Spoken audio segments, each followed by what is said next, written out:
Perfecto. Muy buenas noches con todos. Vamos a dar inicio a nuestra segunda sesión del proyecto EcoProa Ecuador. Quiero dar la bienvenida a todos los participantes y por supuesto también a nuestro experto, eh, el bioquímico farmacéutico Javier Araujo, quien nos acompaña desde Argentina el día de hoy para nuestra microdidáctica. Estamos complacidos, todo el equipo del proyecto EcoProa Ecuador, de contar con su presencia. A continuación, vamos a presentar a cada uno de los miembros de equipo. Presentamos, por favor, si nos regalan una breve presentación, la doctora Sandra Gómez. Buenas tardes, estimados colegas, qué gusto saludarlos. Como bien lo dijo el doctor Ortega, mi nombre es Sandra Gómez, soy médico de profesión, tengo una maestría en calidad y seguridad del paciente y justamente soy el miembro del equipo PROA dentro de lo que es los planes de acción y todo lo que involucra en relación a la seguridad del paciente. Les damos la muy cordial bienvenida a todos y cada uno de ustedes. Gracias, Natalia. Muy buenas tardes, mi nombre es Natalia Tubón, formo parte del equipo en cuestión del apoyo técnico, estoy colaborando en la gestión de plataforma, en todo lo que tenga que ver con soporte tecnológico de este proyecto. Gracias, Natalia. Mónica. Muy buenas tardes con todos los presentes. Mi nombre es Mónica Moreno, soy bioquímica farmacéutica con una maestría en microbiología y estoy encargada del laboratorio de microbiología del hospital y como formo parte del comité PROA justamente en lo que son análisis microbiológicos y detección de los microorganismos multidrogoresistentes. Gracias. Eh, Perfecto. Por favor, me ayuda con la siguiente diapositiva, Natalia. Doctor Ortega, está por ahí Tatiana Freire también. Por favor, Tati. ¿Cómo están? Mucho gusto. Buenas noches con todos. Me siento bastante complacida de poder compartir con cada uno de ustedes. Mi nombre es Tatiana Freire. Soy bioquímica farmacéutica. Trabajo en el área de farmacia en el hospital del IES. Pues nosotros no, y formamos parte de este maravilloso comité. Entonces, muy complacida con todos. Buenas noches. Gracias, Tati. Perfecto. Algunas recomendaciones generales para nuestros participantes. Por favor, en el chat no se olviden registrar su asistencia y la unidad operativa a la que pertenecen. Tienen ustedes ahí un ejemplo. Recuerden silenciar el micrófono al entrar y obviamente para pedir la palabra vamos a levantar la mano o en el chat pues se puede generar algún tipo de pregunta o inquietud. Mantener en lo posible, por favor, las cámaras abiertas, las cámaras prendidas. Es necesario que exista esa bidireccionalidad entre el experto, entre el equipo técnico y ustedes. Por favor, vamos a respetar los tiempos asignados, aunque el día de hoy va a haber la presentación de un caso y nos permitirá tener un tiempo un poco más amplio en términos de preguntas y de comentarios. Por favor, a los participantes, tener una participación activa. Es importante que exista pues esa proactividad por parte de todos ustedes, ya sea levantando la mano o en el chat. En todo momento pueden comunicarse internamente con nuestro equipo técnico y sobre todo no se olviden de responder al final del encuentro nuestra encuesta de satisfacción. La siguiente, por favor.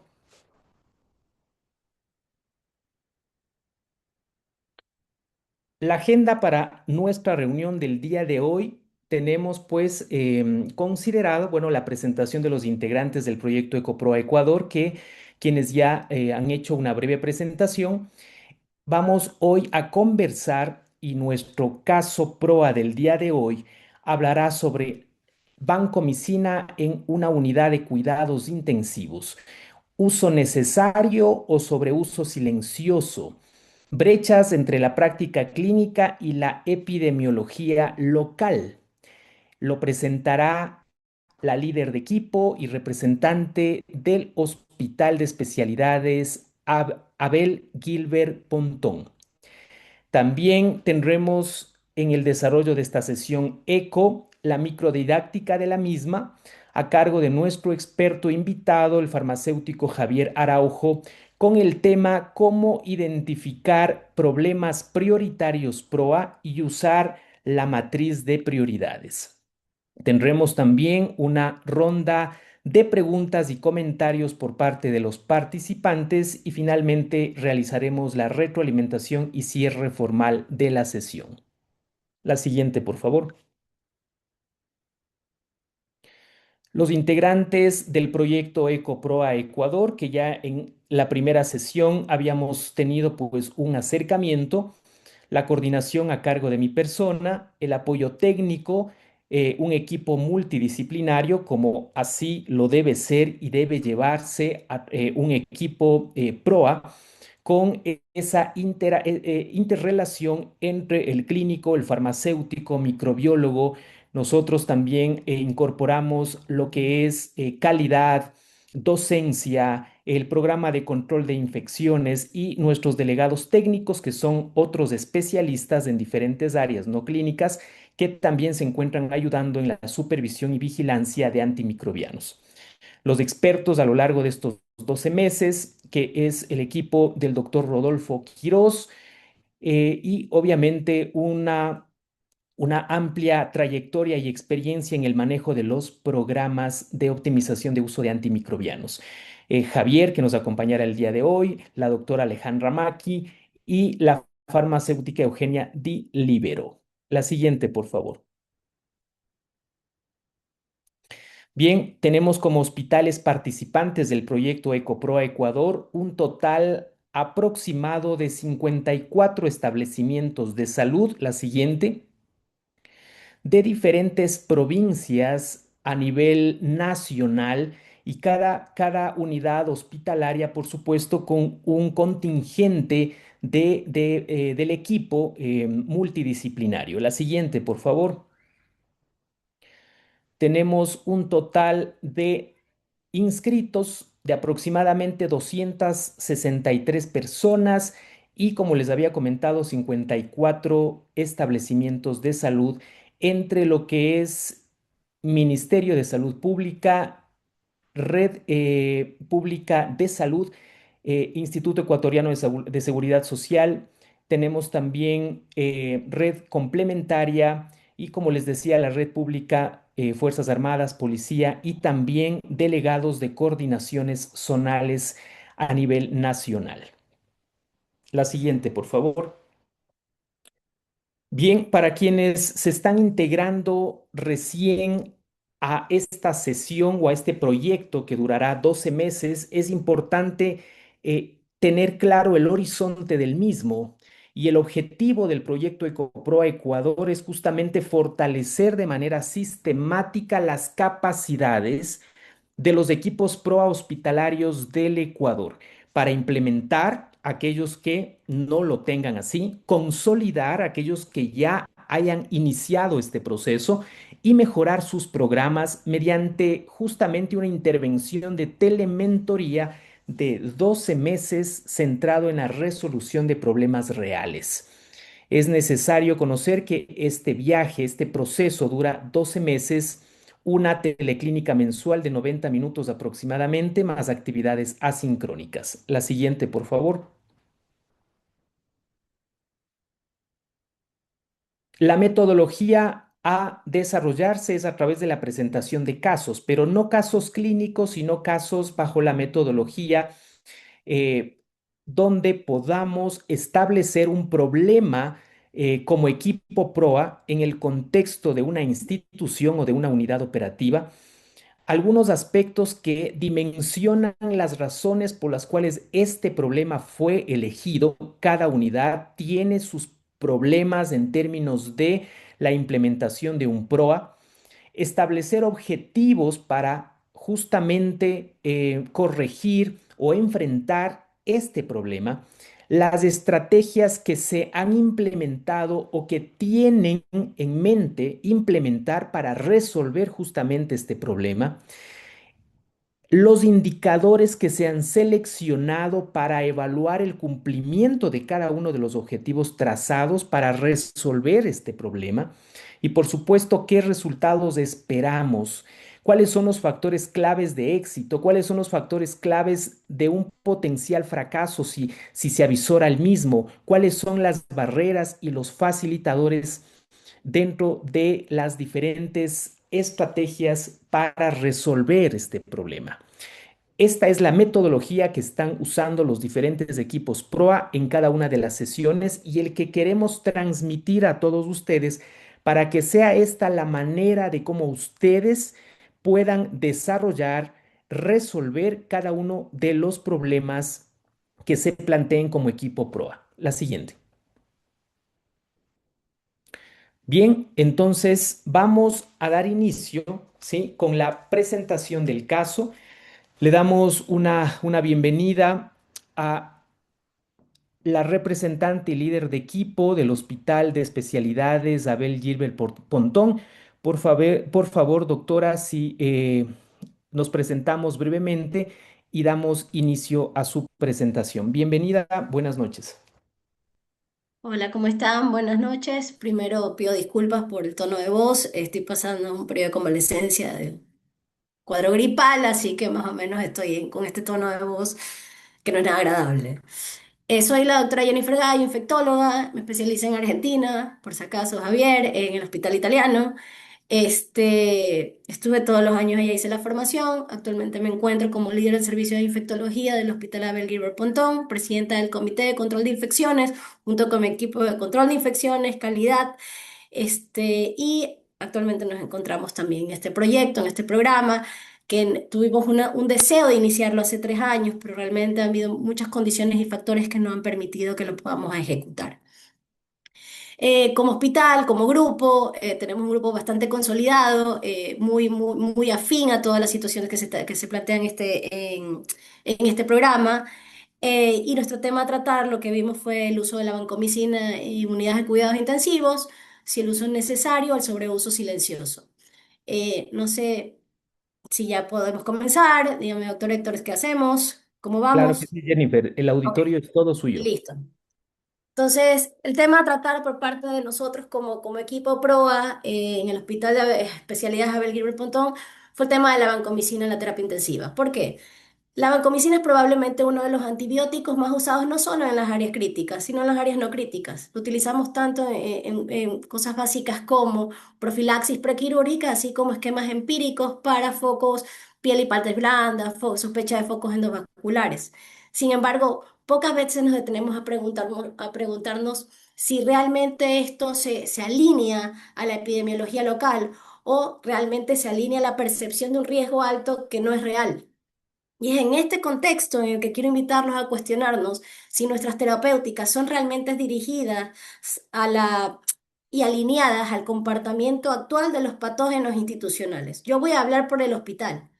El enfoque que tengo ahora es esta diapositiva permite ver de una forma global en la terapia intensiva del hospital, que está conformada por UCI 1 y UCI 2. Hicimos una, una una diapositiva global para no sectorizar cada una de estas y podemos ver que en el 2024 nosotros llevamos, en el 2024 quiero aclarar, un buen uso de una buena epidemiología local. En el 2024 hicimos grupos de tamizaje también para heterobacterias productoras, para SAMR y para Candida auris. Esto ha ido decreciendo en el tiempo por el tema de la emergencia sanitaria y los limitantes de los recursos que tenemos, sobre todo a nivel de instituciones públicas. Como podemos observar en esta gráfica, se observa un cambio importante en la epidemiología local de mi terapia intensiva. Voy a hablar de mí como posesión, porque es mi hospital, con todo mi equipo de prueba. En el 2024 podemos observar que tenemos el 53% de los casos que corresponden a SAMR, es decir, que más de la mitad de los casos sí justificaban el uso del glicopéptido. Sin embargo, en el 2024, esta proporción disminuye drásticamente de una forma tan marcada que representa únicamente el 21%. Este cambio no es menor, pues implica que hay una probabilidad real del cambio de la epidemiología de nuestros pacientes críticos, lo que lleva a cuestionarnos si que debemos mantener, hay la necesidad de mantener la cobertura de vancomicina como una cobertura empírica en estos pacientes. Siguiente, por favor. Siguiendo los lineamientos del estudio que estamos realizando ahora con el programa, ¿cuáles fueron nuestros problemas a resolver? Primero que la prescripción empírica de vancomicina, como lo dije, es un uso frecuente en pacientes hospitalizados en cualquier área hospitalaria. Ahorita nos estamos enfocando en el área de cuidados intensivos, en un contexto caracterizado por la ausencia de criterios institucionales estandarizados para su inicio, basados en estratificación del riesgo para aureus. ¿Cuál es la estratificación del riesgo? Depende de qué punto lo quieras ver. Si es por exposiciones relacionadas a la atención sanitaria, como son los pacientes renales, como un paciente que fue recientemente intervenido u hospitalizado, o si son factores del riesgo específicos del paciente, es decir, un paciente que esté colonizado por SAMR, un paciente que es persona sin hogar, personas que utilicen drogas inyectables, y entre otros. O exposiciones ambientales, por lo menos en la parte pública, nosotros vemos muchos pacientes que son PPL, que se identifica pacientes privados de libertad. Entonces podemos estratificar el riesgo. Además, esta situación se asocia a la obtención no sistemática de cultivos previos y a la falta de reevaluación terapéutica de 48 a 72 horas, condicionando un uso potencial innecesario del antimicrobiano de alto impacto. Como digo, en la parte pública, nuestro limitante son los recursos. Más que el criterio clínico, es el recurso que nosotros no disponemos para poder ejecutar estas acciones. Nosotros como hospital hemos implementado una estrategia de control de infecciones y una estrategia de uso de antibióticos mediante la restricción de los mismos a través de un comité de farmacoterapia. Sin embargo, la reevaluación a las 48 o 72 horas está condicionada a disponer de estos cultivos microbiológicos, que al momento no los disponemos. En un contexto epidemiológico institucional donde la circulación de SAMR en UCI, en nuestra UCI, ha descendido del 53 al 21%, evidencia una discordancia entre mantener la prescripción empírica de vancomicina a la epidemiología local, cuestionando, como dije anteriormente, la necesidad de la cobertura empírica universal con vancomicina. Entonces, en ausencia de esta cuantificación institucional sistematizada del uso empírico y su uso adecuado, se configura una brecha operativa susceptible para la intervención mediante estrategias del PROA, basadas en la auditoría y retroalimentación, que es lo que iremos viendo en el transcurso de esta preparación estos 12 meses. Por esto se propone realizar una auditoría retrospectiva, intensificar y cuantificar la magnitud del sobreuso empírico institucional. Siguiente, por favor. Lo que quiero llegar a decir es que no solo tenemos el uso frecuente de la vancomicina, sino la ausencia de un marco claro que guíe su inicio y su reevaluación. Ese es el enfoque al que nos queremos guiar. ¿Cuáles son los motivos por los cuales este problema fue elegido? No es de desconocimiento de ninguno que la vancomicina constituye, como dije, un antimicrobiano de uso frecuente, con alto impacto clínico, epidemiológico y ecológico. A nivel institucional, observando esta proporción, cómo declinó del 53 al 21%, podemos asumir que 4 de 5 prescripciones empíricas realizadas en nuestras terapias no requerían vancomicina, entonces evidenciando la necesidad de estandarizar su uso. Hay múltiples estudios que han determinado el uso de la vancomicina en la terapia intensiva o el efecto tóxico que puede representar. A nivel internacional, el sobreuso empírico de la vancomicina representa más del 60%, mientras que la prevalencia real de infecciones por SAMR disminuye en un 30%, lo que demuestra una discordancia consistente entre la indicación y la necesidad clínica. A eso se suma que ensayos en UCI han demostrado que la incidencia real de infecciones por SAMR es tan baja como un 5,4%, y el tamizaje nasal, que debería ser implementado como estrategia en todas las instituciones, representa un valor predictivo negativo del 98,9%. Sin embargo, su uso aislado no reduce la prescripción sin intervenciones de stewardship, que son aquellas estrategias que se llevan que son coordinadas para el uso de antimicrobianos y así asegurando su efectividad, disminuir la toxicidad, las resistencias y entre otras cosas. El uso de la vancomicina se asocia a que hay otro estudio, pues, ¿no? Relacionado a la lesión renal inducida por la vancomicina, donde el odds ratio representa el 2,45, con un índice de confianza del 95%, así como la presión selectiva de resistencia antimicrobiana. La ausencia de un protocolo institucional estandarizado, como previamente se lo dijo, y de una cuantificación sistemática del uso empírico, constituye una oportunidad crítica para implementar intervenciones estructuradas en estos momentos. Siguiente, por favor. Perdón, pero me quedo sin voz. De acuerdo al criterio, realizamos un puntaje y realizamos la justificación basada en los mismos. La probabilidad el criterio. Probabilidad de ocurrencia alta. Sobre uso empírico está reportado, demostrado bajo nuestra epidemiología local, ¿no? Evidenciando alta frecuencia del uso no dirigido. Potencia de la gravedad, también demostrado, no solo en nuestra institución, sino en estudios sobre la lesión renal asociada a la vancomicina, así como la presión selectiva de desarrollos de resistencia. La probabilidad de requerir cambios en el cuidado asistencial, alta también, por ausencia de un protocolo institucional y variabilidad al inicio, reevaluación y desescalamiento terapéutico.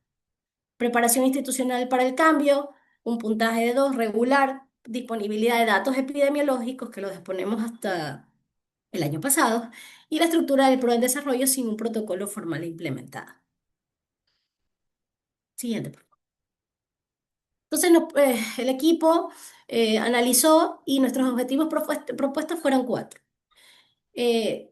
para iniciar. Porque para implementar un PROA, uno tiene que hacer, analizando, tenemos que hacer objetivos claros, pequeños, concisos, para evitar exponernos a múltiples objetivos en los cuales no vamos a alcanzar.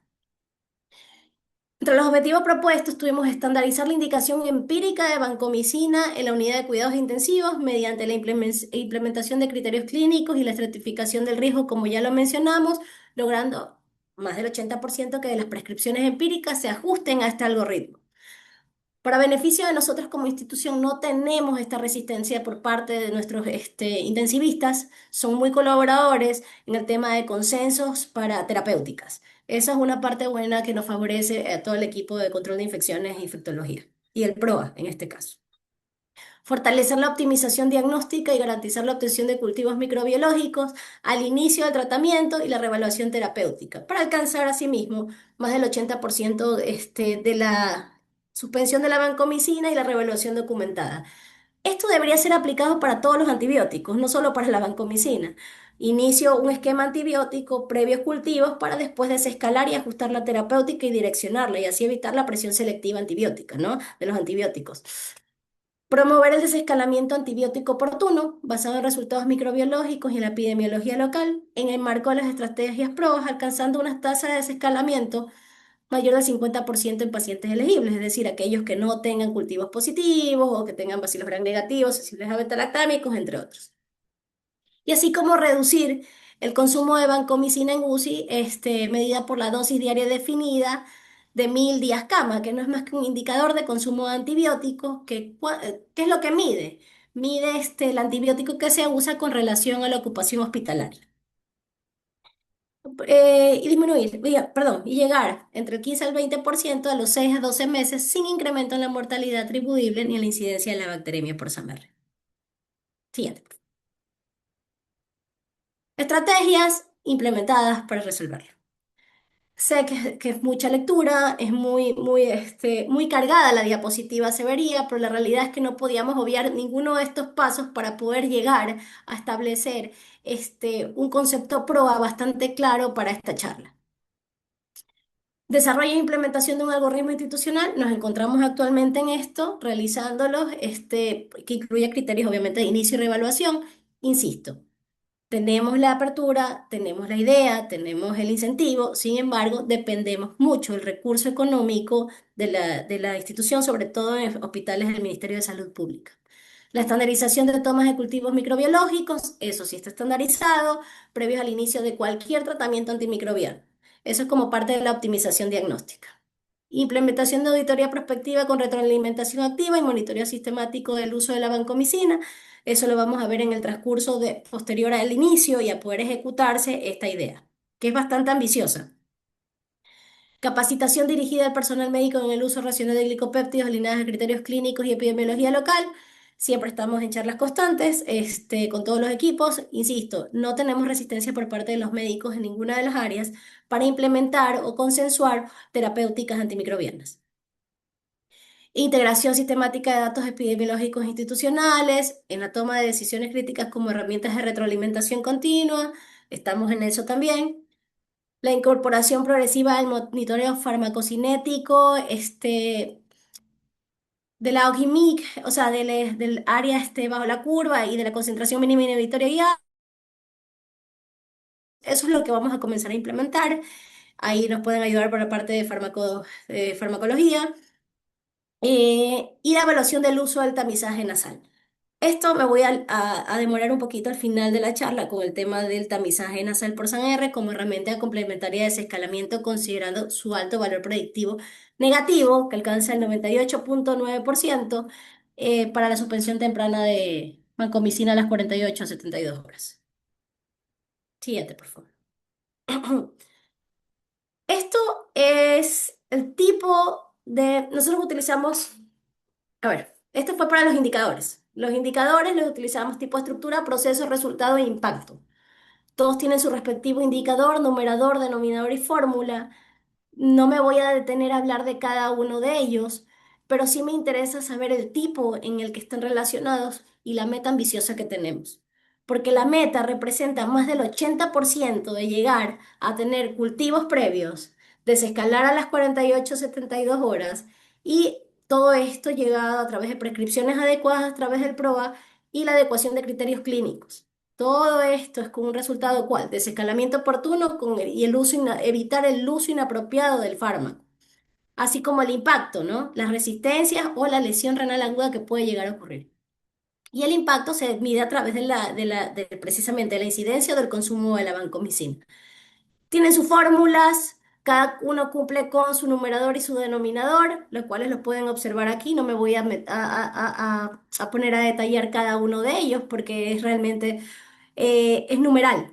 Entonces, sí necesitaríamos tener los datos estadísticos. Bueno, yo los tengo, pero en el caso de cada uno, cuando vaya a exponer o cuando vaya a disponer de algún tema, estos son estas fórmulas que fueron determinadas para esta diapositiva fueron tomadas precisamente de la exposición previa del doctor, no me acuerdo el nombre en este momento, Araújo, ¿puede ser? ¿No? ¿Sí? ¿No me acuerdo? Bueno, no, Araújo Javier. Rodolfo, Eh, Denis. Rodolfo. Rodolfo, sí.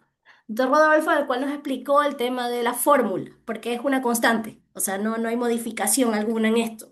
Entonces no es algo improvisado, sino es netamente una constante que se mantiene, sino que la meta está relacionada directamente al tema que nosotros vamos a tratar, en este caso, la vancomicina en la terapia intensiva. Siguiente, por favor. ¿Cómo son los resultados esperados? La evaluación de la intervención es a los 2, 3, 6 y 12 meses. Orientada a medir la adecuación de la prescripción, la optimización diagnóstico y el impacto del consumo del antimicrobiano. Por ejemplo, en los 2 meses, el algoritmo institucional, el plan es implementarlo, el checklist de la auditoría, una vez implementado, esta auditoría retrospectiva, con una primera capacitación a la terapia intensiva documentada, porque todo ahora viene a ser documentado, para que sea implementado en el PROA de una manera más formal. Y a los 6 meses se puede observar que en los cultivos previos ya se tomen y que cumplan el 80%, más del 80% como es la meta establecida, con la revaluación a las 48 y 72 horas, con más del 80%, o sea, cumplir las metas establecidas del panorama que nosotros tenemos ligados para el uso de la vancomicina en nuestra terapia intensiva, para así obligar de cierta manera al desescalamiento oportuno del antibiótico. Y me traspolo no solo la vancomicina, hablo en general, ¿no? Pero ahorita porque estoy hablando de este tema en particular. El primer informe y a los 12 meses la reducción del consumo de vancomicina se va a ver reflejado en un 20%, lo cual son estudios casi de costo-efectividad, si podemos observar, ¿no? Que vienen a representar realmente un beneficio institucional desde el punto de vista económico. La nefrotoxicidad sin incremento con las CADIGO, la tendencia del SAMR a ser ya monitorizada formalmente y la escalabilidad a otras áreas, ¿no? Ahorita comenzamos en la terapia, pero generalmente son áreas más críticas, de más control, porque son áreas cerradas, a diferencia de otras áreas que son mucho más amplias, como hospitalización general. Siguiente, por favor. Entonces, los factores claves del éxito.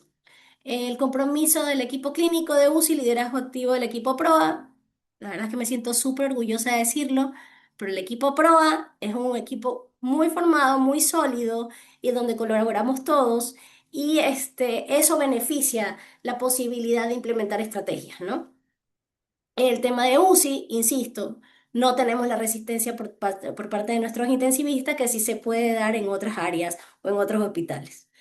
Implementación de auditoría prospectiva con retroalimentación directa y continua, que es lo que vamos a comenzar a hacer precisamente. Integración de datos epidemiológicos locales en toma de decisiones clínicas. Y el enfoque no punitivo, orientado a la mejora continua y seguridad del paciente, que siempre nuestro objetivo va a ser el paciente, ¿no? Y los factores claves del fracaso, que es la ausencia de tiempo protegido por actividades PROA. Y esto sí quiero hacer hincapié, porque no es del todo no está del todo formalizado, o sea, lo hablan como un programa en general, sin embargo, no está establecido, por ejemplo, por eh, el organigrama institucional. Entonces, el PROA es como el programa, sin embargo, no existe un equipo que esté solo ligado de una forma institucional que sea solo el equipo PROA.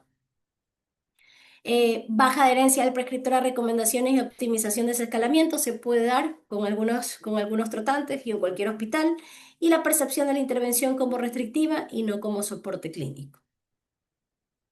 Siguiente, por favor. Gracias. Bueno, las barreras y los facilitadores, la verdad es que son bastantes. Como para ir acabando, las barreras, la ausencia del protocolo institucional estandarizado, como ya lo hablamos, la prescripción empírica basada en la percepción de riesgo sin criterios clínicos definidos, porque estamos muy acostumbrados, no sé si pasa en otros lados, en otras instituciones de acá, el paciente banco mero. Ponle banco hasta por si acaso, o sea, tiene fiebre, banco mero, o sea, puede ser cualquier cosa, pero ponle banco mero. Y siempre está la vancomicina metida, no, banco pipertazo. Donde sea quieren poner la vancomicina y enfocarla.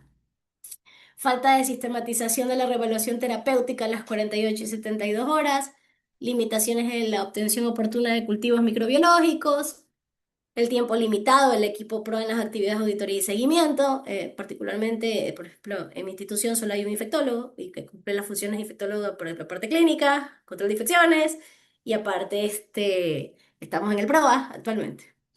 Disponibilidad limitada del recurso humano, como dije, de infectología y la variabilidad en la práctica clínica entre en las prescripciones de UCI y la percepción del riesgo de suspender la vancomicina con cultivos negativos. La verdad es que esto también se mide en base a que, como no disponemos cultivos, el empírico se mantiene y cumple todo el ciclo antibiótico, depende del foco en el que se está tratando.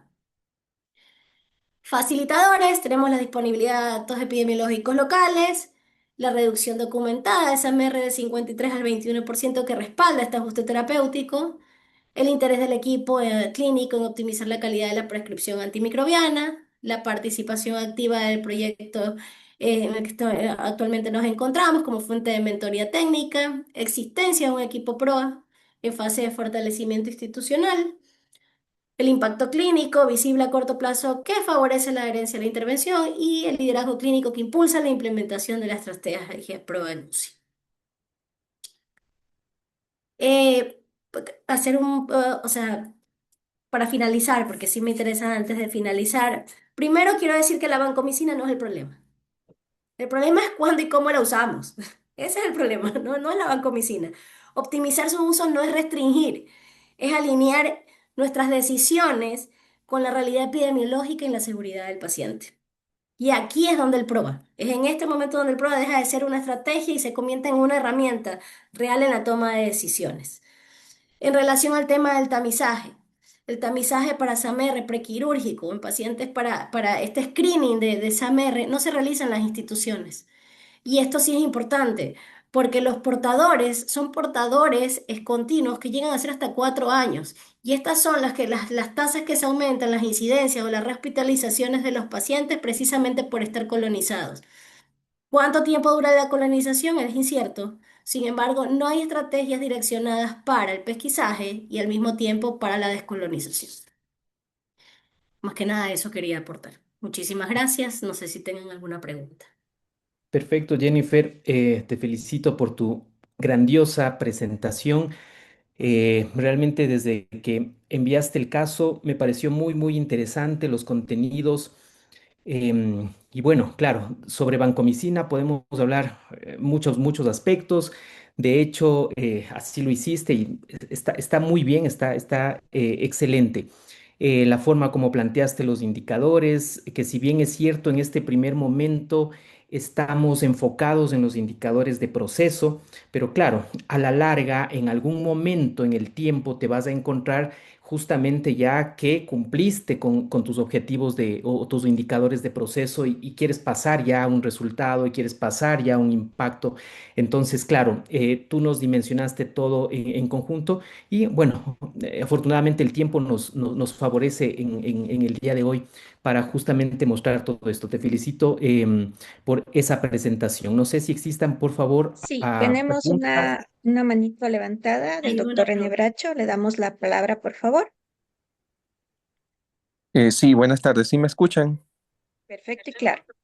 Sí. Sí, bueno, quiero Sí. felicitar a la doctora, de verdad que estuvo muy buena la exposición y el caso. Y sí, con el problema de la vancomicina o con la vancomicina como tal, el problema en realidad somos nosotros como médicos. Hace menos como un mes tuvimos un caso de un paciente ingresado por un servicio quirúrgico que obviamente tuvo una peritonitis posterior a una cirugía de apéndice, o sea, complicada, y todos los cultivos reportaban gérmenes gram negativos, Escherichia coli, Klebsiella, todo, y sensibles a antibióticos, obviamente, que cubren los gérmenes gram negativos. Pero el médico tratante se empeñaba en colocarle vancomicina porque según él, su criterio obviamente, no mejoraba el paciente si no se le colocaba vancomicina. Y de verdad sí hubo como un roce con esto del PROA y el médico, obviamente tratante del paciente, porque obviamente tratábamos de hacer una parte como de instrucción, de explicarle que obviamente nos estamos refiriendo a los cultivos que tenía el paciente y que no había ningún germen gran positivo en la cavidad abdominal. Entonces, lo que dice la doctora es verdad, lo que dice usted es verdad, o sea, la resistencia que nosotros tenemos, que si le tenemos tal antibiótico y no mejora, enseguida vancomicina, ¿no? Pensamos que eso es lo que le va a solucionar el problema al paciente, que al final lo que le vamos a crear es más resistencia al paciente, que al final es el que paga las consecuencias de la no buena decisión de nuestros antibióticos, ¿no? Bueno, eso quería agregar, ¿no? Sí, Perfecto, Muchas gracias. gracias. sí, Le damos la totalmente. palabra. Quería hacer precisamente hincapié en la resistencia que existe por los equipos. En ciertos hospitales se da, es una realidad, es un hecho. Y como la vancomicina no entra en antibióticos, por lo menos en nuestra política de antibióticos de uso restringido, como es Ceptavi, como es el carbapenémico, como es otro tipo de fármacos, entonces la vancomicina sí es de uso libre. Entonces la medición de esto, la intervención tiene que ser con ayuda de todo el equipo multidisciplinario. Entonces, sí, en efecto, es la resistencia que presentan algunos hospitales por los cuales no se pueden ejecutar ciertas estrategias de restricción de antimicrobianos. Totalmente. Muchas gracias al Gracias. doctor Bracho y a la doctora por su respuesta. Le damos la palabra, por favor, a la doctora Mercedes Reynoso. Adelante, por favor. Buenas noches. Bueno, felicitándole a Paula por su excelente presentación. Y bueno, yo tengo una duda. Con respecto a la prevalencia de SAM-R, independientemente del foco, nosotros tenemos como estándar un porcentaje de más del 10 al 20% para asegurar la cobertura empírica de SAM-R. Entonces, tú mencionas que tienes más del 20% teniendo una brecha porque no tienes recursos, probablemente eso siga siendo el 50 o más por todos los inconvenientes que tienes. Entonces no sé qué tan seguro sea tomar una decisión sin tener hisopados o ningún rescate de desescalar, ¿no? O sea, teniendo en cuenta estos aspectos, porque de ahí va a depender mucho del factor clínico, antecedentes del paciente también que te orienten. Pero esta parte sí me gustaría, no sé, que nos ayuden a entender, ¿no? Gracias. Aquí hay dos panoramas, el paciente colonizado o el paciente que se infecta. O sea, por otro factor, que es los factores que mencioné, la estratificación del riesgo. Entonces, son dos panoramas diferentes. El detalle que es real lo que dice, si tenía el 53% antes y ahora tengo el 21%, muy confiada puedo decir el empírico no entra con vancomicina, dejémoslo con cefazolina porque predomina el SAMS.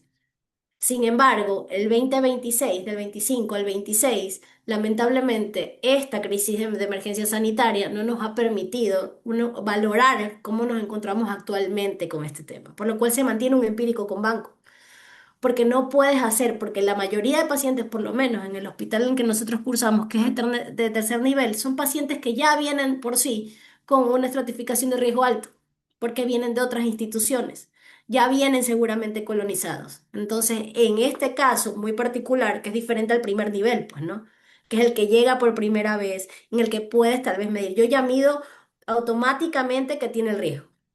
Esa es la diferencia que nosotros tenemos. Y con el tema de hisopado, sí, es el paciente colonizado, ese es otro enfoque, porque a ese paciente, si tú lo detectas a tiempo, puedes ejercer las estrategias de colonización con la clorexidina, con la mupirocina, y poder así mitigar un poco el hecho de poder, de que desarrolle la infección por SAMR. Esa es la diferencia. No tenemos. Ustedes no lo tienen, que son el Hospital Montesinaí, y nosotros no lo tenemos tampoco. ¿Por qué? Porque los hisopados y los pesquisajes se hacen, son como tendencias. Cuando era las enterobacterias productoras de carbapenemasa, ay, comencemos a hacer. Luego fue la Candida auris, ahora comencemos a hacer. Entonces, es por modas. Entonces, más o menos esa es la idea. Pero sí, se debería hacer. Yo lo hice en mi época de formación. El prequirúrgico era valorado por infectología con el hisopado nasal y este hisopado nasal se realizaba de tal manera que te permitía una estrategia oportuna en el prequirúrgico, minimizando el riesgo del paciente. Y tú ya sabías que el empírico de ese paciente no iba a ser cefazolina, como se implementa, iba a ser vancomicina. Ese punto uno. Y punto dos, también hay que considerar que puede ser este subclínico el diagnóstico, porque el SAMR no solo coloniza las fauces, también coloniza garganta, coloniza heces, coloniza coyunturas. Entonces, pueden ser que no estén diagnosticados y esa colonización que tú no diagnosticaste, porque es verdad que su predominio es nasal, pero puede estar colonizando otras áreas. Bien, No sé si aclaré tu pregunta. ok. Bien, muy bien. Para cerrar esta ronda de preguntas, le damos la palabra a Javier. Tenía la mano levantada. Hola, ¿qué tal? Bueno, mira Jennifer, mirá todo lo que anoté, todo lo que quiero preguntar, todo lo que quiero charlar, porque la verdad que te luciste vos y todo tu equipo con lo que presentaron. La verdad, quirúrgica, precisa, sin fisuras, te diría, así que felicito tanto a vos como a todo el equipo por el excelente trabajo. Se nota que tenés un bagaje del hospital italiano. Lo primero que te iba a decir en realidad es el acento, te iba a decir sos argentina, porque tenés el acento súper argentinizado. No, sos ecuatoriana, pero te quedó algo de Argentina. Eh, bueno, voy a tratar de ser lo más breve posible, porque yo podría estar toda una sesión entera hablando de esto, pues me encanta y que me cuenten de sus experiencias de banco, pero bueno, una de las cosas es, preguntaba si en todos lados pasa que sucede mero banco. Sí, sí, sí, te confirmo que sí, Jennifer. Hay trabajos en países del primer mundo tratando de atacar este problema del sobreuso de banco. Así que nos quedamos tranquilos que no es un problema ni de tu hospital, ni de Ecuador, ni de Latam. Es un problema mundial el tema del mal uso de vancomicina. Eh, a ver, algunos comentarios que quiero hacer. Hisopado nasal. El hisopado nasal al ingreso de todo paciente a terapia intensiva. Tengo cierto escepticismo respecto a la costo-efectividad que puede generar o que puede, sí, impactar ese hisopado nasal. Yo al día de hoy no tengo ese dato, pero sí cada vez hay más y más literatura respecto de estrategias de hisopado nasal para poder desescalar tempranamente la vancomicina. Lo que siempre me pregunto yo es si son estrategias costo efectivas, porque un hisopado nasal, hasta donde tengo entendido, es por PCR. Y la banco, cuando vos eso lo comparás contra 2 días que me puedo ahorrar, porque no, 1 día y medio es lo que más o menos se demostró que puede ahorrar un hisopado nasal de estáfilo. Bueno, a mí siempre me queda esa duda como de escepticismo. También quiero mencionar que la parte del hisopado nasal es muy dependiente de la prevalencia, como todo test diagnóstico, ¿no? Tenemos sensibilidad, tenemos especificidad, pero el valor predictivo negativo va a aumentar cuando yo tengo baja prevalencia y el positivo aumenta cuando yo tengo alta prevalencia de estáfilo. Así que siempre es dependiente del contexto epidemiológico en el cual estamos. Respecto a quiero hacerte como un comentario de tu presentación. Mencionaste todas las estrategias conocidas para poder luchar contra esta pandemia de vancomicina, pero te quiero preguntar 2 cosas. La primera es, ¿analizaron la causa principal de por qué puede estar sucediendo esto? Porque yo me imagino la cabeza del terapista, donde si yo antes tenía un 50% de SMR y ahora tengo un 20%, pero nadie me lo avisó y yo voy a seguir con la misma conducta terapéutica. Esa es como una primera pregunta que te quiero hacer. Y la segunda, siendo honesta, ¿no te parece muy exigente todo lo que se quieren plantear? ¿No les parece que están abarcando un montón de cosas para me contaste que hay un infectólogo nada más? ¿No les parece un montón y quizás no sería mejor acotar un poquito el espectro de acción para no entrar en frustraciones? Te escucho. Ok. Voy a comenzar por la segunda, por el tema de la frustración. Ok, sí, es bastante, es bastante, es bastante. La verdad es que somos un buen equipo, entonces muchas de las cosas que nos planteamos siempre es en equipo. Entonces, no me siento tan sola y abandonada. Entonces, frustrarme como tal, no suelo frustrarme porque en el momento en que se presenta una problemática, sé que el equipo va a trabajar en función de él. Y sí, es verdad, es muy ambicioso lo que pretendemos, pero lo que pasa es que la limitante ahorita es, por más que yo lo pretenda y se plantea hacer el algoritmo, sigo con mi limitante, que son los estudios microbiológicos. Entonces va a seguir siendo un empírico que va a terminar siendo un tratamiento y no va a ser empírico como tal hasta reevaluación no va a haber, porque como no hay cultivos, no puedo determinar una reevaluación. Partamos, esa es la segunda respuesta. Y la primera, sí, porque hubo menos. Porque en el 2025 disminuyó el tema de los estudios microbiológicos en nuestra institución y obvio que los reportes iban a disminuir. Entonces yo no podía desescalar precisamente porque mi fuerte es el 2024, no el 2025, porque sí tenía disponibilidad 100% de estudios microbiológicos en el 2024 con tamizajes que no los tuve en el 2025. Perfecto, perfecto lo que decís, Jennifer. Quiero hacer otro comentario antes de que me olvide, si puedo, Héctor, ¿me Sí. permitís? Claro que sí, Javier, adelante. No, referido a lo que hablaba Mercedes, que me pareció también interesante, lo tengo anotado en mi machete.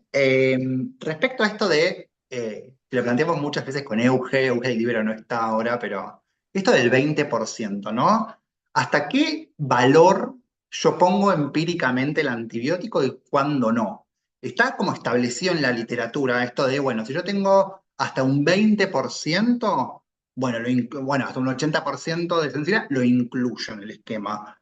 Y si es 81, 82, 83, ¿qué quiero decir con esto? Ese número mágico que todos conocemos, que está en todos los lineamientos del 20%, es un número, y sépanlo, es arbitrario. No está fundamentado en absolutamente nada. Y ahí entra muy importante lo que dice Jennifer, que es la estratificación del riesgo. Está claro, ¿sí?, que supongamos que tenés una prevalencia del 10% de estáfilo. En un paciente con doble soporte vasopresor, con un Charson altísimo, que viene frito y con múltiples factores de riesgo, a ese paciente y vamos a querer dejarle probablemente banco empírica, ¿sí?, por más que la prevalencia sea 10%, que no es el número ideal que se habla en todos lados. Ahora, un paciente, como siempre decimos, que está tirado en la cama comiendo lechuga y tomate, y ese paciente capaz puede esperar, ¿sí?, la vancomicina. De hecho, hay estudios de supeditar el inicio de la banco, ¿sí?, bueno, hasta que crezca el estáfilo en cultivo. Son estudios más o menos antiguos, pero nada, interesante. Nada, hay mucha tela para cortar con este tema, mucha tela para cortar, pero la verdad que la felicito tanto a Jennifer como también la intervención de Mercedes estuvo muy buena también. Gracias, Javier. Gracias a nuestros participantes. Vamos, bueno, ya después de la microdidáctica de Javier, tendremos un poquito más de tiempo también para ir comentando algunos aspectos que son interesantes. Realmente hablar de vancomicina nos queda corta los 90 minutos realmente. Por favor, Víctor, antes de empezar, por favor, si la doctora Gallo o cualquier miembro de su equipo tenemos preguntas en el chat que nos puedan ayudar respondiendo, ya que debido al tiempo no lo vamos a poder realizar de esta manera. perfecto, Sandrita, gracias. Gracias. De pronto, Jennifer, mientras vamos escuchando, vamos también de pronto respondiendo, sería interesante también irnos retroalimentando de esa manera. No veo las preguntas, perdón, porque estoy viendo los saludos o de qué hospital son, pero no veo preguntas en el chat. Perdón si no las veo. Están Bueno, al final, son casi las 3 últimas o las 4 últimas preguntas del chat. Alicia. Ya, Ahí están saludos. ahí vamos chequeando. Bien, por favor, Nati, la siguiente. Bien, vamos a dar inicio entonces a nuestra microdidáctica con nuestro experto invitado, el farmacéutico Javier Araujo. Él es farmacéutico por la Universidad, por la UBA, especialista en farmacia hospitalaria, tiene pues una maestría en investigación clínica y sanitaria, un diplomado en ciencias de la implementación, una certificación justamente en programas de optimización de antimicrobianos, coordinador farmacéutico de la plataforma ProANED y también es farmacéutico en Hospital Cuenca Alta Néstor de Kirchner, Buenos Aires, Argentina. Te damos la bienvenida, Javier, un gustazo siempre tenerte con nosotros y, por supuesto, aprovechando tus conocimientos. Bueno, muchísimas gracias a ustedes por la invitación. Así que bueno, voy a compartir pantalla y voy a tratar de hacer la microdidáctica lo más ágil y rápida posible, porque lo que más me interesa a mí y a todo el equipo es el intercambio, me parece que lo más enriquecedor. Así que si me permiten, voy a compartir pantalla. Me gustaría que alguien me confirme que se ve bien y se escucha bien. Ahí estamos ya visualizando. Bien, buenísimo. Bueno, hoy me toca hablar un poco de matriz de prioridades en un PROA. Bien, entonces esta imagen probablemente todos se sientan interpelados porque representa el caos de todos los que trabajamos en el hospital, ¿no? Todo nos parece muy importante, todo nos parece, o todo compite por nuestra atención, pero como bien dijo Jennifer, los recursos, y cuando hablo de recursos hablo de personas, hablo de tiempo y hablo de energía, son limitados. Entonces la priorización, que es lo que vamos a hablar hoy, es un proceso donde yo decido qué intervenciones voy a implementar primero en un contexto de recursos limitados. Y esto no es un concepto de PROA, es un concepto de la economía mundial. Hay necesidades potencialmente infinitas para recursos muy limitados. Entonces, en ese sentido, la distribución de la jerarquía de los problemas o de la priorización de los problemas tiene que ser lo más eficiente posible. Entonces, un primer concepto que me gustaría que ustedes se lleven justamente es que cuando yo decido intervenir en un problema, jerarquizarlo o priorizarlo, en realidad estoy tomando una decisión de cómo voy a asignar esos recursos. Hay muchas herramientas e instrumentos de priorización en salud. Arriba, por ejemplo, ven instrumentos conocidos, ya validados en ciencias de la implementación. En la parte de abajo pueden ver instrumentos o herramientas de evaluación de tecnologías sanitarias, por ejemplo, qué medicamento ingresa o no a un paquete de cobertura. Y también les podría poner un triage de guardia, por ejemplo, ¿no? Donde también se toman en cuenta una cierta cantidad de elementos para atender primero a un paciente y no a otro, o cuál ingresa primero a una cama de terapia intensiva y cuál no. No me interesa que conozcamos todos los instrumentos o herramientas que existen, pero sí que quede una idea central, que es que todos los instrumentos y herramientas de priorización en salud comparten una lógica fundamental, que es que no deciden en base a un solo criterio, ¿sí? Es multidimensional, múltiples dimensiones al mismo tiempo. Ese es el segundo gran concepto. Priorizar nunca es una decisión de una sola dimensión. En prueba nos pasa exactamente lo mismo. Si nos ponemos a pensar en todos los problemas que hay vinculados al uso de antibióticos, creo que no me alcanza ni la clase de hoy, ni la semana que viene, ni la otra. Y si empiezo a pensar en cómo jerarquizar esos problemas, es como que nos ahogamos en un vaso de agua, ¿no? Siempre mencionamos lo mismo, agotemos los espectros, porque aquellos enfoques que pretenden resolver todo terminan fracasando, y aquellos enfoques que no empiezan por nada, porque se ahogan en un vaso de agua, también fracasan. Entonces, esto de la prioridad es bastante importante. En este sentido, fíjense que me parece interesante, la herramienta ProAnet, hay varias herramientas, pero la herramienta ProAnet específicamente propone algo bastante interesante y original, que es ponderar a los problemas a través de 4 categorías. Y yo después quiero hacerles un ejemplo para que entiendan qué tiene de original esta herramienta que quizás no tienen otras. A todo esto, aclaro, nadie me paga por promocionarla, es todo, todo gratuito, pero sí me parece genuinamente muy original cómo plantea la jerarquización de los problemas. La ProAnet, o esta herramienta específica que es la matriz de prioridades, plantea que los problemas deberían ser categorizados en 4 categorías. El primero es la probabilidad. Tu problema vinculado al antibiótico en el hospital, ¿pasa mucho o pasa poco? Primer punto. Segundo punto, tu problema vinculado a los antibióticos, ¿es grave? ¿Representa una gravedad en la salud pública o no es tan grave? Ese es la segunda categoría. Tercera categoría, ¿es probable que pueda generar cambios en los cuidados asistenciales? Esto se refiere más que nada a si puede ser modificado un proceso, y ahora voy a poner un ejemplo. Y el último, ¿es factible poder resolverlo? ¿Está preparada la institución? ¿Tiene los recursos para poder resolverlo? Entonces, los problemas vinculados a los antibióticos categorizados en 4 formas distintas. Y ahora los quiero llevar con un ejemplo para que puedan analizarlo. Imagínense, después vamos a desarrollar cómo podemos hacerlo. Esperen que voy a usar el puntero. Que nuestra institución logró identificar 3 problemas distintos vinculados al uso de antibióticos. Por ejemplo, bacteremias por estáfilo tratadas con pipertazo, por ejemplo, profilaxis quirúrgica más allá de 24 horas, y por ejemplo, solicitud de hemocultivos a todos los pacientes con fiebre aislada. Siguiendo esta matriz de probabilidad, potencial de severidad, probabilidad de cambios y preparación de la institución, vamos a jugar con esto. Respecto a la probabilidad de ocurrencia, supongamos que tengo los datos, ya sea objetivos o quizás no, me baso en la subjetividad, y digo, bueno, a ver, en los últimos 6 meses, como algo habló Jennifer, la verdad, tuvimos 2 bacteremias por estáfilo tratadas con tazo. La verdad que 150 no estuvieron tratadas con tazo, estuvieron tratadas con banco. Así que la verdad que la probabilidad de que ocurra este problema es baja. ¿Qué pasa con la profilaxis quirúrgica más allá de las 24 horas? Bueno, no pasa en todos los pacientes, por ejemplo, esto es un ejemplo, ¿no? De un hospital. No pasa en todos los pacientes, tampoco pasa en todos, depende del cirujano, depende de si es residente. Vamos a poner que es moderada. Solicitud de hemocultivos a todos los pacientes con fiebre aislada y la verdad que la probabilidad de ocurrencia es alta. Te hacen un 37,8 hemocultivo por 2. ¿Ok? Entonces acá fíjense que ya empezamos a categorizar a los problemas por su probabilidad de ocurrencia o frecuencia. Tenemos el impacto. Creo que todos los que estamos acá, que somos como 115, podemos estar de acuerdo que una bacteremia por estáfilo tratada con por SAMR, ¿no? Tratada con pipertazo, es algo grave. O sea, es algo que puede, digamos, tener como consecuencia la sobrevida del paciente. O sea, el impacto clínico en la salud pública o en el paciente individual es alto.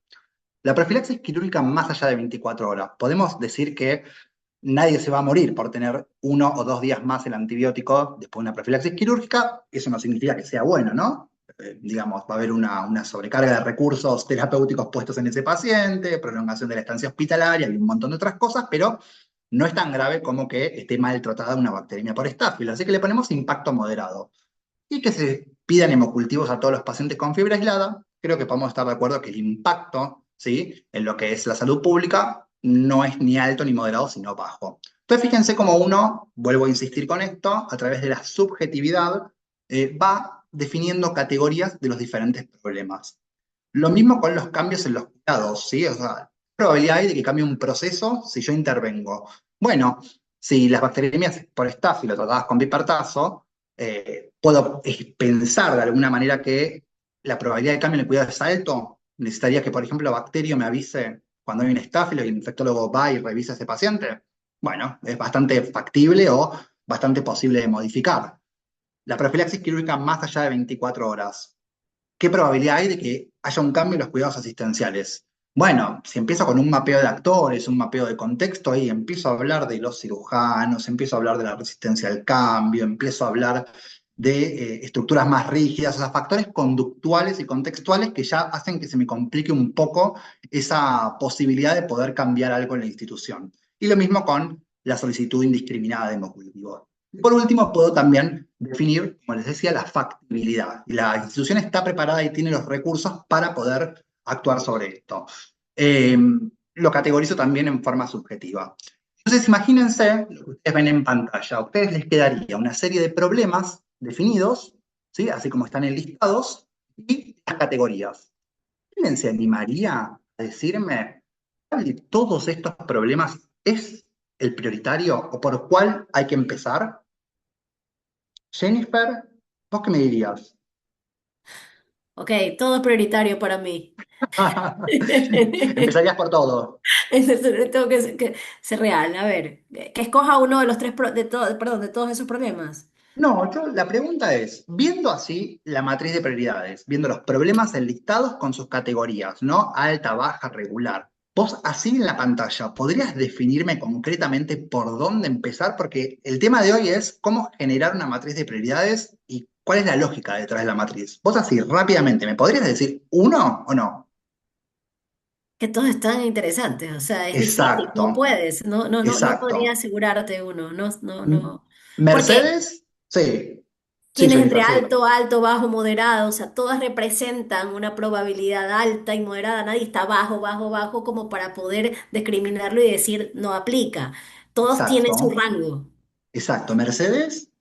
Sí, yo creo que me enfocaría básicamente en los que sí tengan impacto en el desenlace clínico al final del paciente, porque hemocultivos, o sea, si lo hago de más, tampoco se va a morir el paciente, ¿no?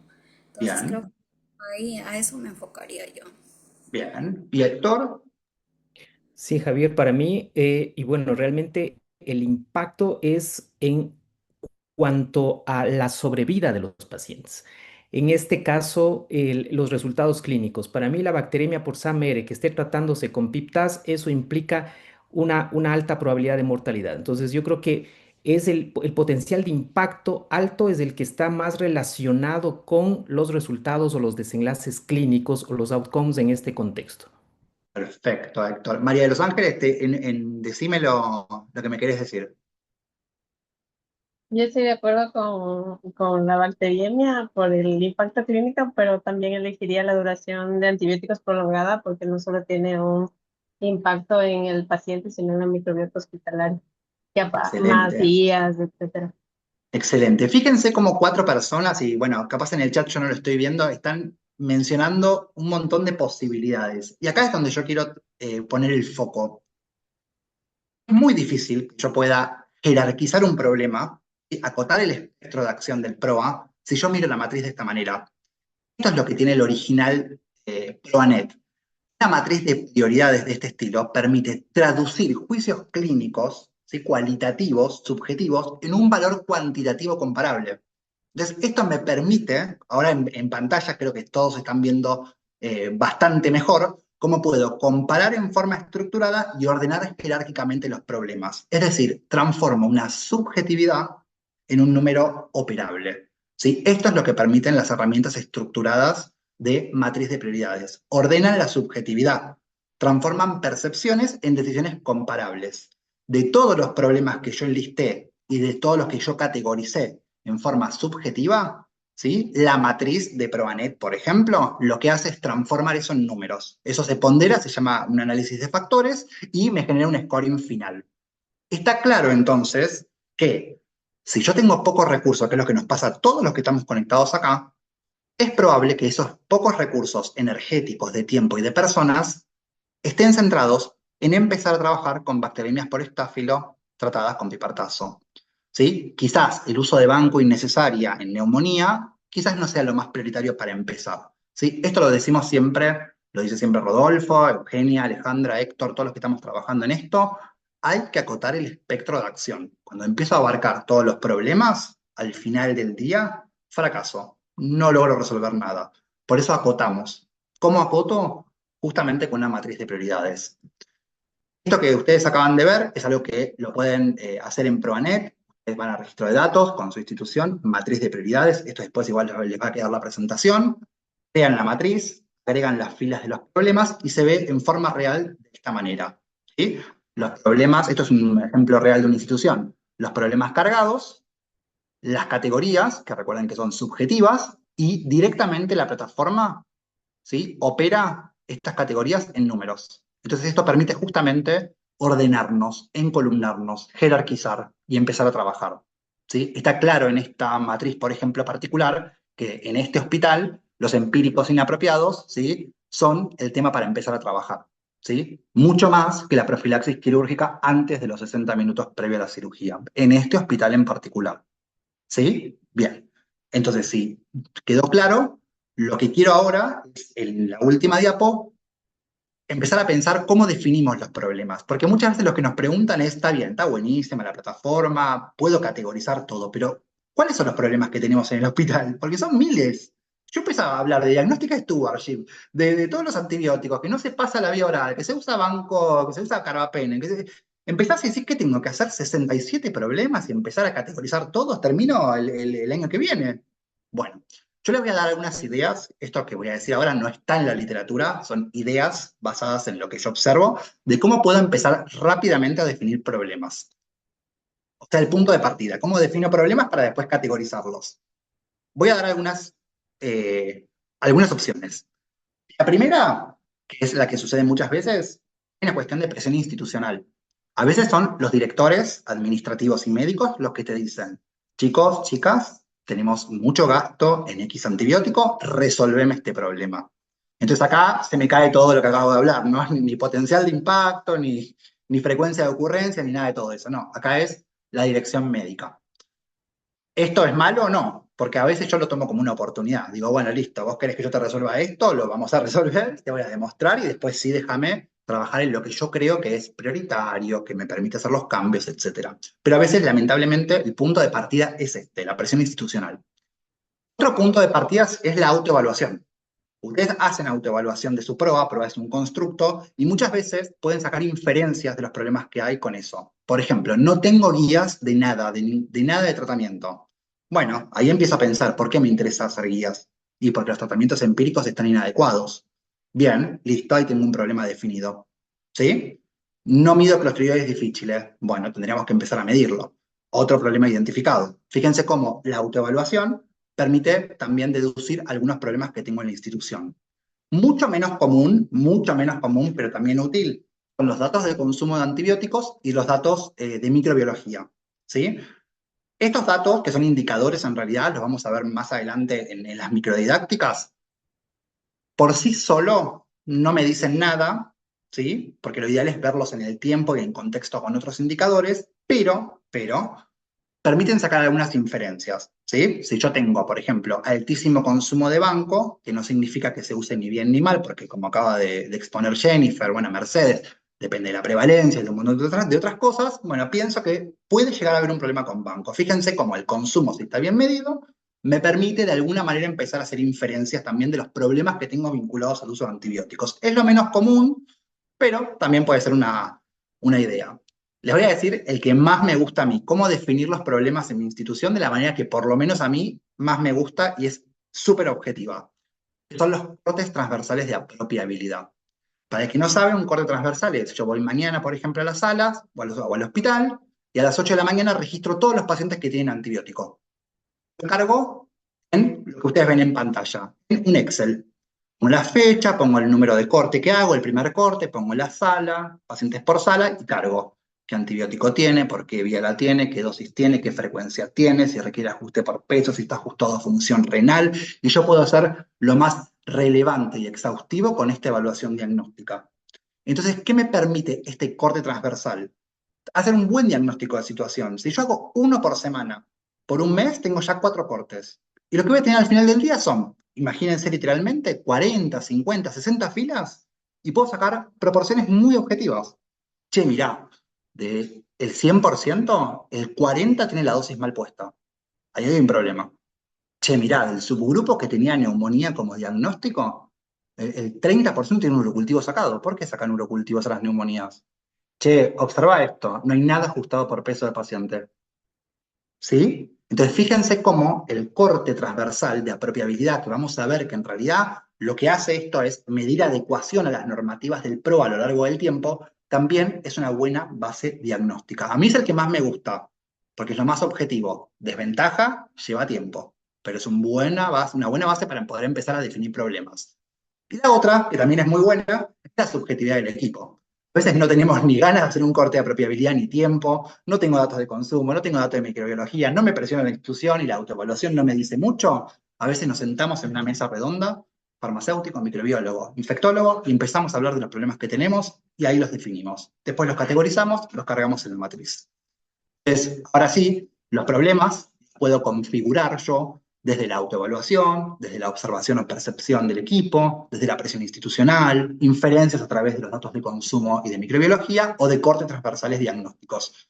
Los categorizo en forma subjetiva, esto obviamente ningún programa lo puede hacer, porque eso depende de los trabajadores, ¿sí?, y de la institución, y la plataforma, como les dije, me transforma y ordena.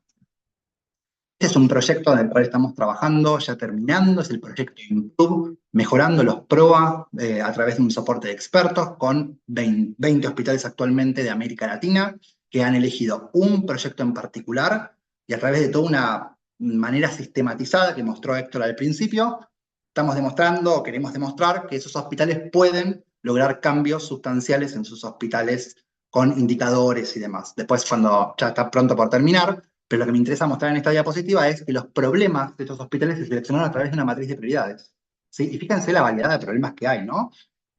Uso inapropiado y elevado consumo de ampicilva en clínica médica y en cirugía, solicitud inapropiada de cultivos en consultorios externos de urología, uso inapropiado de antibióticos en profilaxis quirúrgica, y así cada hospital, a través de su matriz, pudo definir un problema y trabajar con ese problema, ¿sí? El logro de los resultados de estos temas, les aseguro que está consiguiendo inclusive el tiempo protegido que tanto reclamamos, y personal médico también, y farmacéutico. Así que reflexiones y ya termino con esto, me llevó, bueno, bien, 20 minutos. En PRO hay muchos problemas, pero los recursos son limitados. La frecuencia, la gravedad clínica, la modificabilidad del problema y la factibilidad de implementación no siempre convergen, por eso la priorización requiere integrar todas las dimensiones al mismo tiempo. Ni todos los problemas tienen el mismo impacto clínico, ni todo lo frecuente es necesariamente prioritario, ni todo lo grave es fácilmente abordable, esa es una realidad. El punto de partida, que son los problemas y cómo los categorizo, puede variar entre cada hospital. Las herramientas estructuradas, por ejemplo la de ProAnet, permite ordenar y jerarquizar esa subjetividad. La matriz transforma percepciones en decisiones comparables y nos ordena. Así que muchas gracias a todos por su atención. Voy a dejar de compartir pantalla y espero no haber ido muy Gracias, rápido, porque siempre me dicen que hablo rapidísimo. Sí, bueno, no lo puedo cambiar. Así que disculpen, pero igual cualquier cosa tienen mi contacto.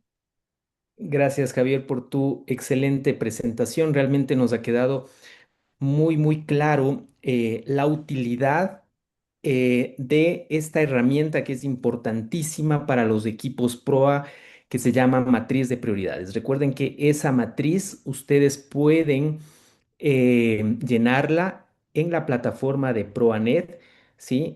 Para ello, obviamente, ya como lo vimos en nuestra fase de inducción, tienen que vincularse con la plataforma a través de todo el proceso que implica aquello, ¿no?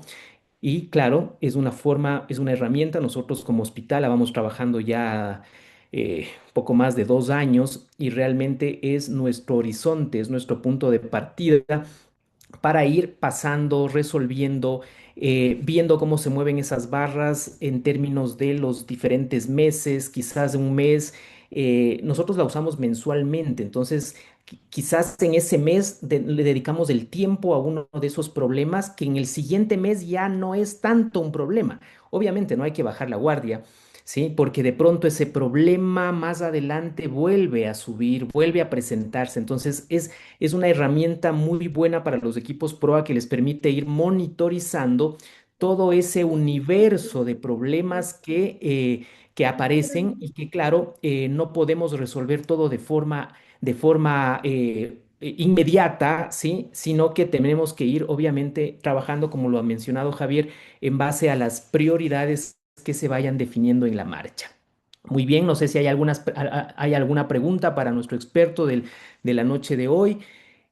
Por favor, Sandrita, atenta a las preguntas. Si existe para Javier alguna duda referente a su presentación. Bueno, estamos con 15 minutos todavía para nuestro cierre final. Veamos si no hay alguna pregunta. Por favor, no se olviden no se olviden, bueno, en los últimos 5 minutos de llenar nuestra encuesta de satisfacción, por favor.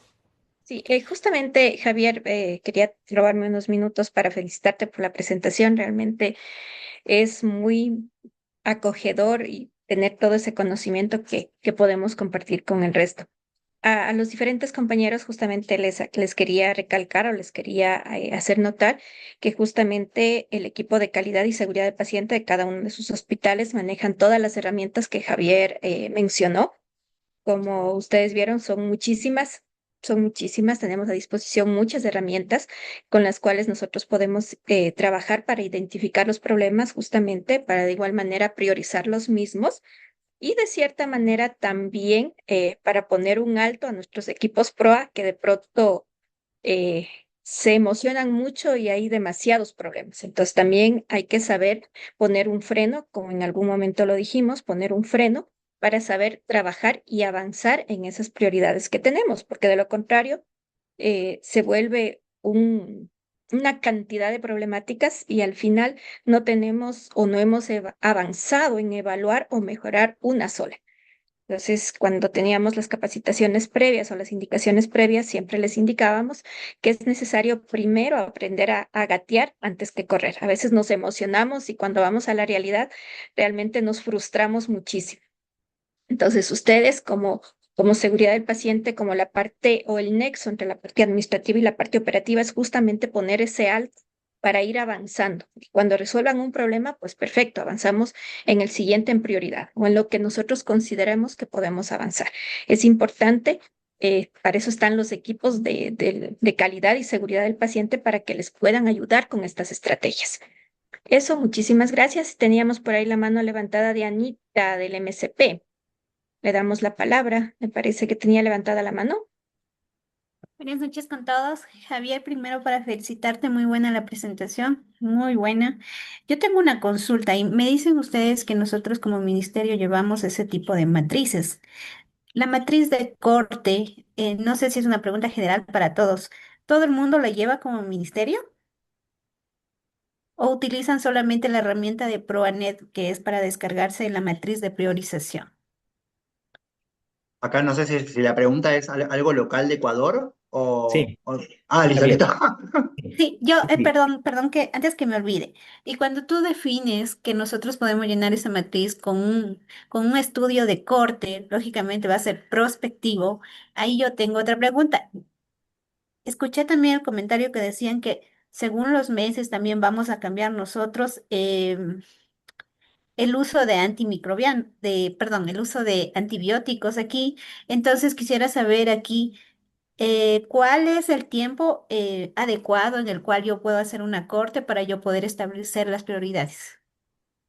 Bien, si querés te respondo esa pregunta. Vos pensá, Anita es tu nombre, ¿no?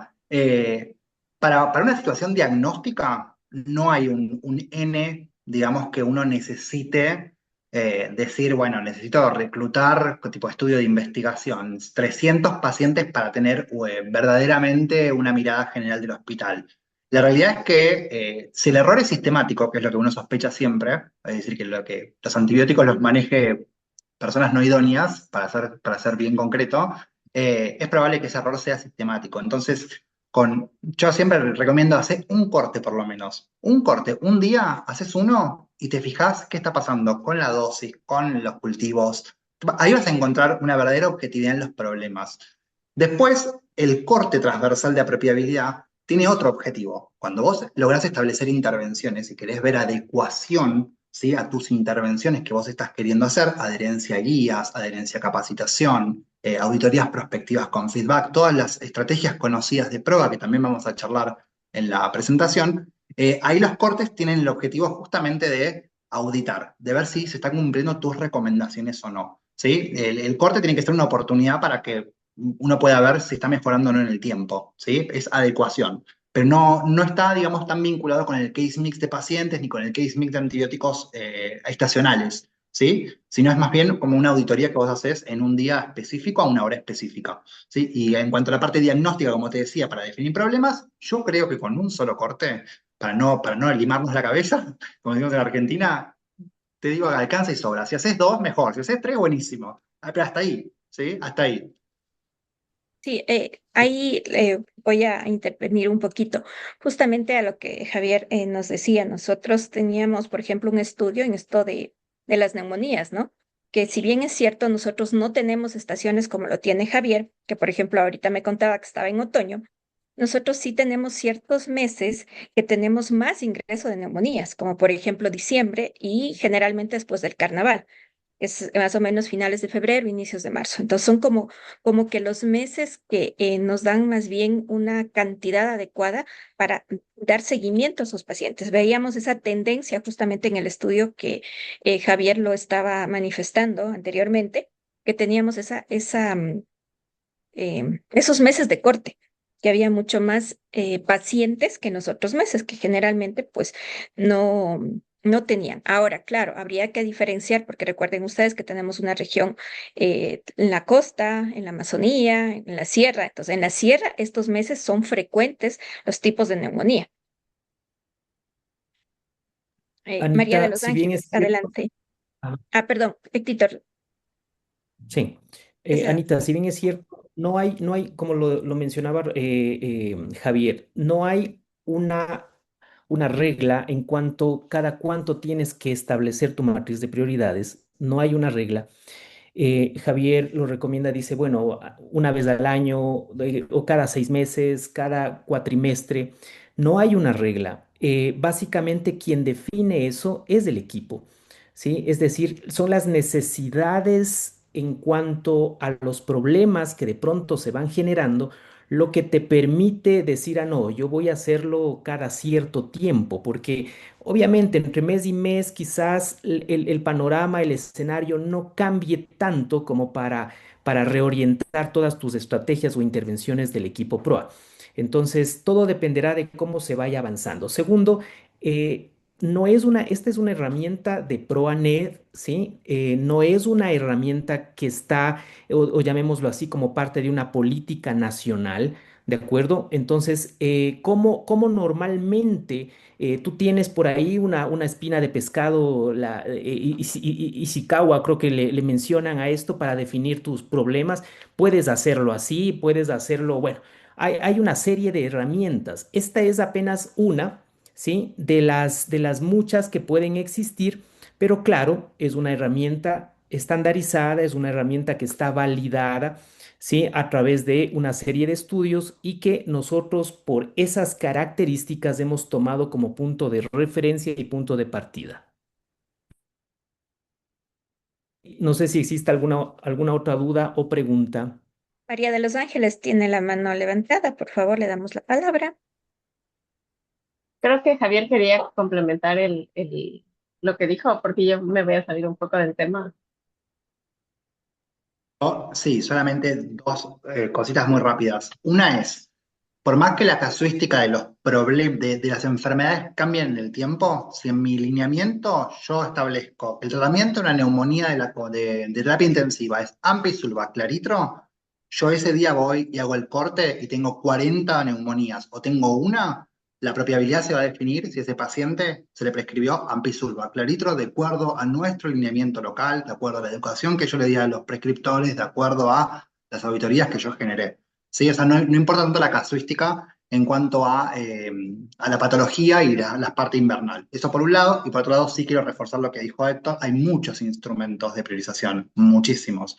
En problemas de antibióticos yo no conozco otro que no sea este, que además te permite esta jerarquización. Vuelvo a repetir, yo no tengo soy parte del equipo, pero es una herramienta gratuita, ¿eh? Esto es totalmente gratis, nadie gana un peso por esto. Y me parece como muy original esta idea que les contaba, ¿no? Transformar la subjetividad en un número. O sea, es buenísima la idea. Pero hay muchas herramientas, FIR, REAIM, bueno, diagrama de Ishikawa, hay un montón, ¿sí? Pero bueno, gracias. Sí, María de los Ángeles. Quisiera aprovechar la expertise de Javier, no solo en base a su conocimiento, sino a su experiencia y su recomendación. Como hablamos de vancomicina, y actualmente sabemos que tenemos que medir, es un problema la concentración de vancomicina, farmacocinética y farmacodinámica, e inclusive podemos tener pacientes que pueden estar usando vancomicina, pero realmente no logremos niveles terapéuticos, etcétera. Es complejo tener acceso en nuestro país a UC sobre la MI y las mediciones se pueden hacer difíciles. Entonces, sabemos el protocolo, pero quisiera saber tu experiencia en relación a optimizar, ¿ya? Hablaba la doctora de Gilbert, por ejemplo, que intentábamos suspender la vancomicina siempre y cuando hemocultivos 48-72 horas estén negativos, lo cual es algo que ya el conocimiento lo valida. Sin embargo, cuando en esos casos que tú precisamente mencionabas, cuando decimos empírico versus tratamiento, si el paciente tenía tal vez toda la clínica, venía recibiendo antibióticos, nuestros hemocultivos están negativos, pero clínicamente sospechamos que se trataba de una infección invasiva por Staphylococcus aureus meticilino resistente, no tenemos otras opciones, etcétera. Pero queremos hacer un stewardship también de la AUC sobre la MIT, o sea, de intentar medir, o sea, cuando mido realmente en entornos de recursos limitados. No sé si me hago entender. No, no en el contexto del primer mundo o en la medicina privada, eso, sino más bien cómo optimizar. Bueno, vos, la primera pregunta que me hiciste fue, ¿qué experiencia tengo? No sé si esperan que yo como experto invitado diga, me va bárbaro, les voy a mentir. Me fue siempre pésimo con la bancocinemia. Siempre fue un desastre en todos los lugares donde trabajé. Siempre, siempre. Desde la toma de muestra hasta su interpretación. No me llevo tan bien con la bancocinemia. Esa es la realidad pura. O sea, no esperen que yo venga a darle ni alabanzas ni nada. Lo que sí, con el tiempo fui aprendiendo es que primero es un proceso que tiene que capitalizar una persona, porque una persona tiene que coordinar con el médico clínico o el médico terapista, hablar con el enfermero, hablar con el laboratorio que vaya a sacar la muestra y todo eso tiene que estar coordinado para que el valor que tengamos sea interpretable y correcto. Primer punto, cosa que la asignación de responsables es el primer problema.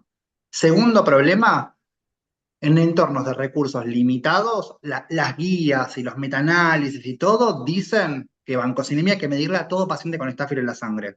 ¿Sí? En entornos de recursos limitados, yo adecuaría a paciente crítico. Un paciente crítico, crítico de verdad, ¿eh? Crítico con SOFA alto, Charson alto, Apache alto. ¿Sí? A ese paciente, si yo no tengo los recursos totales, priorizaría para para ese subgrupo de pacientes. Y me parece que lo más factible en la práctica, que sí me ha resultado, es usar la vancomicina en infusión continua.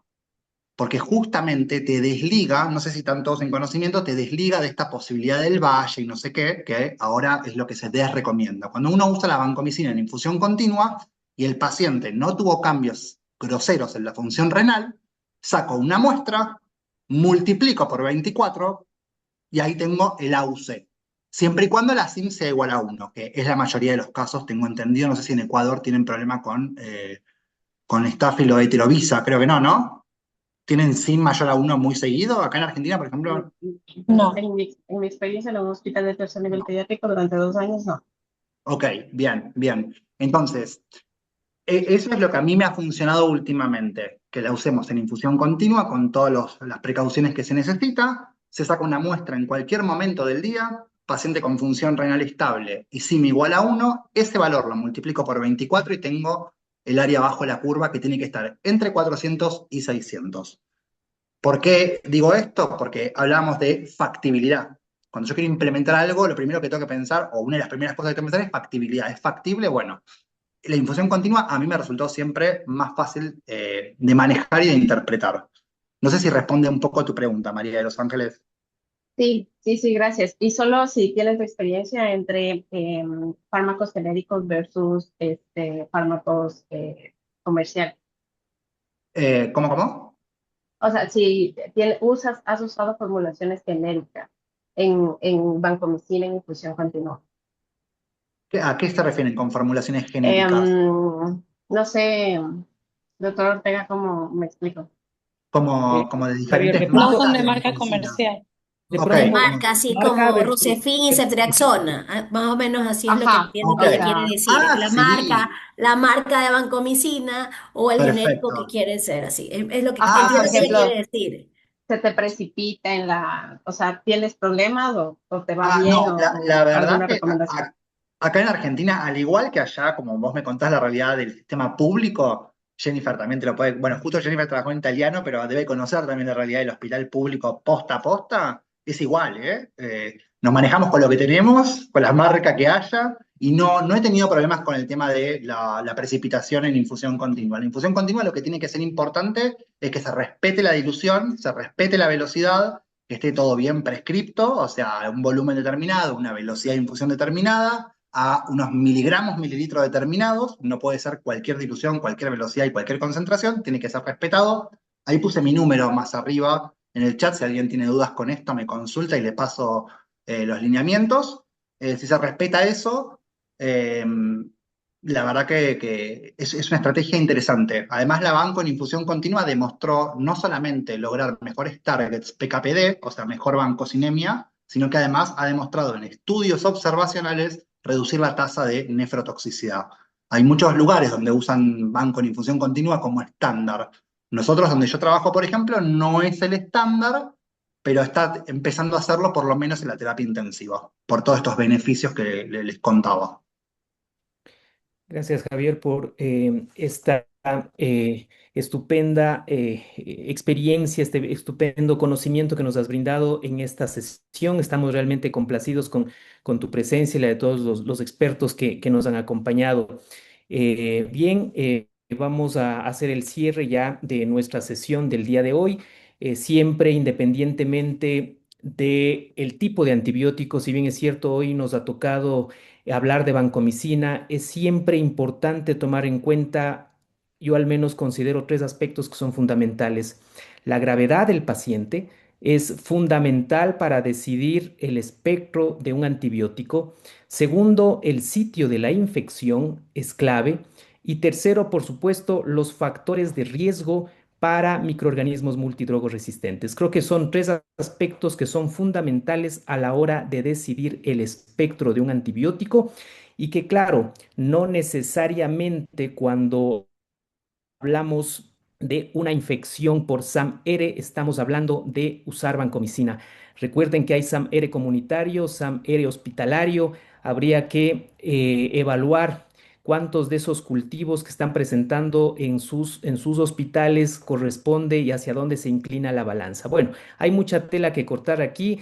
Ya nuestros colegas infectólogos o infectólogas me darán la razón en su momento. Perfecto, esperemos que más adelante tengamos otros casos en los cuales también se mencione acerca de la vancomicina.